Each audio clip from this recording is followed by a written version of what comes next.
state of Florida.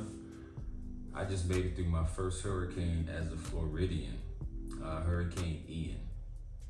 I'm all right. Had a little water coming to this my office area, but that's not necessarily the fault of the hurricane. That's just something that needs to be fixed by this place that we're staying. So there's a couple of things I want to talk to you guys about today. I think there's 3 Eddie Murphy movies that I can use to explain life and explain what it is exactly we're supposed to be doing down here. Now again, this is just from my point of view for the things that I've learned. But most importantly, the thing to remember is that each of you are on your own hero's journey. This is your own journey to find your purpose. And speaking of purpose, that first Eddie Murphy movie that comes to mind is Coming to America.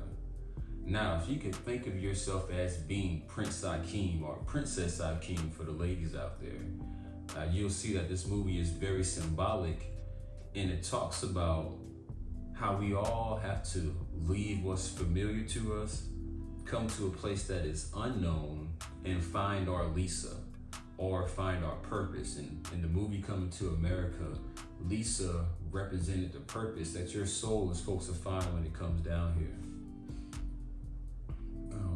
Excuse me.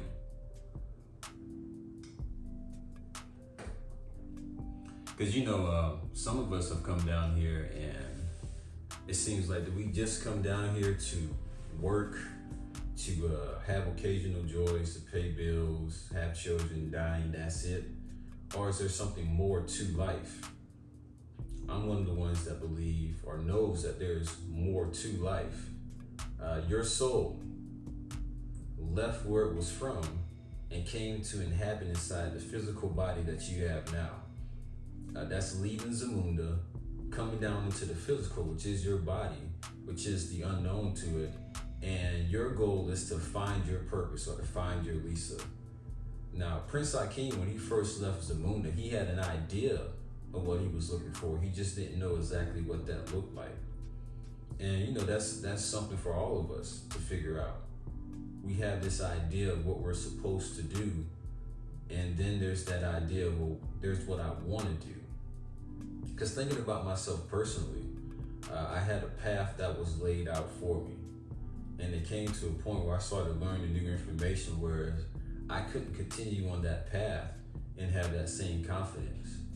For those of you who don't know, I was going to be a band director, and I was going to, work in the American school system.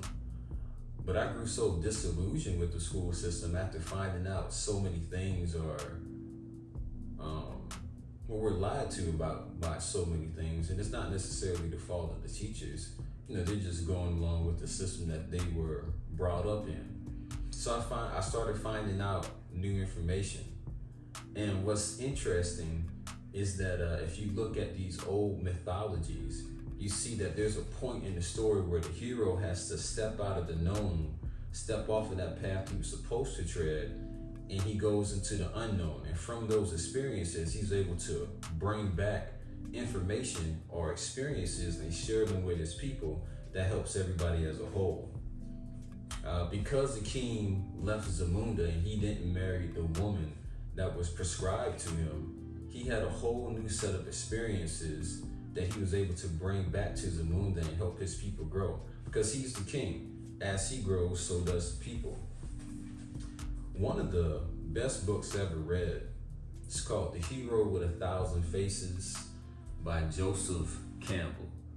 Here's a better shot of that. But in this book, Joseph Campbell, he studied a bunch of different mythologies from across different cultures of the world. And what he realized is that a lot of these stories are saying the same exact thing, but just telling it in different ways. Like if you look at it, all of us are familiar with ancient Greek mythology. We know who Zeus is. But if you look at the Romans, you'll see that the Roman mythology is similar to the Greek mythology. It's just that the names would change. If you look at Norse mythology, it's the same thing. And all of these things can trace their origins back to our ancestors in ancient Egypt. They were the first ones to come up with mythology. And it was all about telling a story about you, about your soul's journey to finding its purpose and then going back to where it came from. One of the quotes I like out of this book is that the hero, therefore, is the man or woman who has been able to battle past his personal and local historical limitations to the generally valid, normally human forms. Such a one's visions, ideas, and inspirations come pristine from the primary springs of human life and thought. Hence, they are eloquent, not of the present, disintegrating society and psyche, but of the unquenched source through which society is reborn. The hero has died as a modern man, but as eternal man, perfected, unspecific, universal man, he has been reborn. His second solemn task, indeed, therefore, is to return then to us transfigured and teach the lesson he has learned of life renewed. In coming to America, Akeem had to learn how to be an ordinary person. Like, he was coming from royalty, and he fully immersed himself in that. Just how you have to fully immerse yourself in your path to becoming that which you don't know. And that's the exciting part, finding your purpose. The second movie that I like to use as explaining the way things work down here is the movie Harlem Nights. Now, that's another one of my favorites because of the cast and the story. But the main lesson that I got from that book, I got from that movie, was knowing when to let go. Now, if you look at Richard Pryor's character and Akeem, they represent Osiris or Asar and Heru or Horus. Richard Pryor's character, he built a kingdom for himself. He had, it's not Ray's Boom Boom Room, that's from Life. Wherever his club was called, that was his kingdom. He built it up. You saw him start from looked like a one-room shack till he built to something that was really wonderful. But he also had the knowledge to know when somebody was encroaching upon his territory. He said, these people are gangsters. We're businessmen. He had the knowledge and the wisdom to know, okay, it's just time to move on. We can go and do something else. I think that's key because Quick, or Akeem, Eddie Murphy's character, he wanted to stay down there and fight. He wanted to fight against the gangsters. But from the metaphysical understanding of it, he knew that there was more beyond this place. Just like us, we've become so attached to this physical form that we've forgotten that there's a Zamunda for us to go back to. There's a place beyond this physical that's our true destination. This is just a pit stop. And a pit stop, we come down here to have experiences. And it's some wild stuff that can happen to you down here. You look at all the trauma that Quick went through in that movie Harlem Nights. Thought he found a woman that he was really into, and she was sent to kill him. And there's another lesson in that, and that everything that looks good to you ain't good for you, as my mother and grandmother used to tell me. The third movie that I like to use as explaining the meaning behind this place is Trading Places. Now, in Trading Places, you see Eddie Murphy's character. I don't remember his name in that, but he's down on his luck, kind of a bum con man. And these two rich guys switch his place with Dan Aykroyd's character, and they put Dan Aykroyd in the slums, and they boost up Eddie Murphy's character. And he does well in that world. He has the knowledge and the wisdom to operate in that and make them some money and make himself some money. Now, what's funny, and the key thing to take away from that, is that those so-called quote-unquote rich elite people, they were willing to play a game with Dan Aykroyd's character just as well as Eddie Murphy's character. And that's something to keep in mind, that the people that we call the quote unquote rich elite, they look at all of us with disdain. Dick Gregory used to say white is the attitude and not a color. And he said, you don't have billions of dollars in your bank account, you can't afford the attitude. Dan Aykroyd was doing well in that movie, making good money as a stockbroker. But they were willing to, turn his life upside down and do away with him for a $1 bet.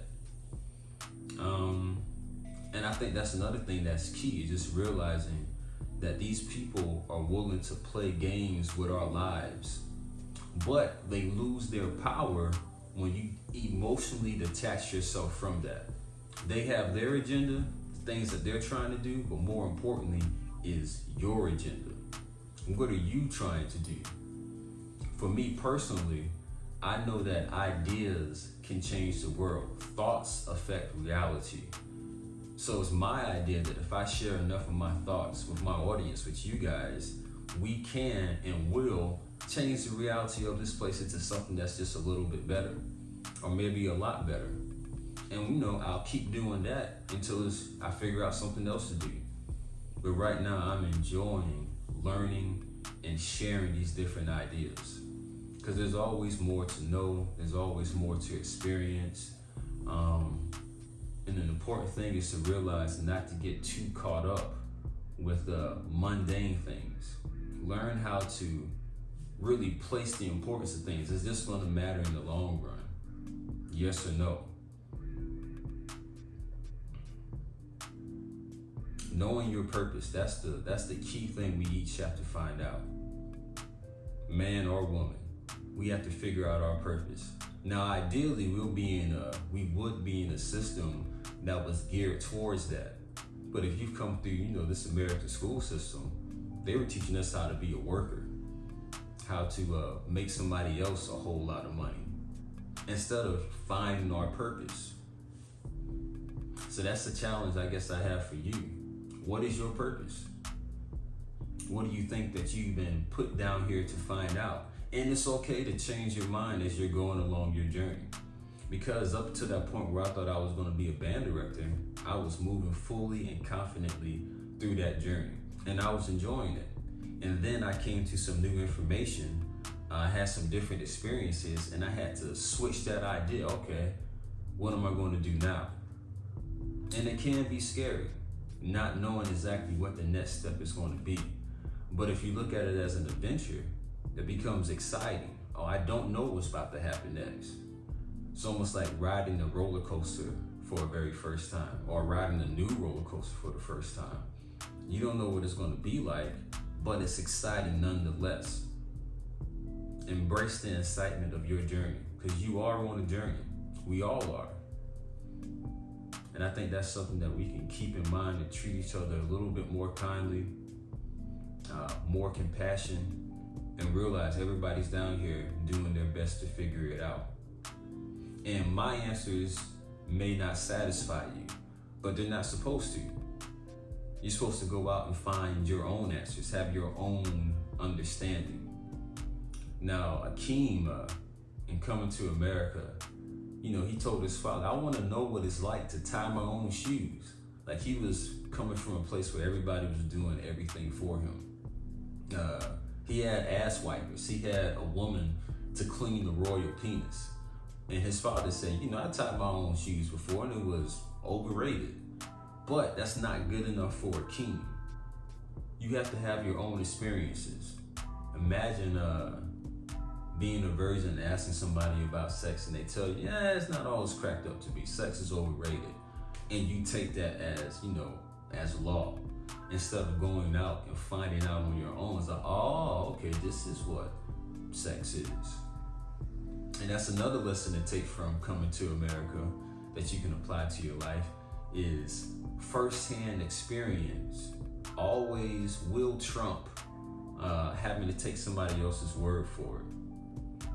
That's another reason why I recommend so many books, because I read it, I get my own understanding from it, but that may not be the same thing you take from it. You have to go out and have your own experiences. And then once you build those experiences up, you know, some things you can use logic and reason to be like, you know what, hey, I don't need to do that. I have a pretty good idea of how that's going to turn out. For example, you look at the people who have tried heroin. Now, from all the examples that I've seen, it never turns out good for people who use heroin. So I know for myself, that's not something I need to do. I'm not remotely interested in it. But other people are like, let me try that out. Let me see what it's like. And I guess that's okay. That's their journey. Remember, you're on your own individual path. You are the hero or heroine of your story. Do what you need to do. Travel along your path. And I guess as me speaking to you, it's like speaking to myself, reiterating these same messages. It's not always going to make sense.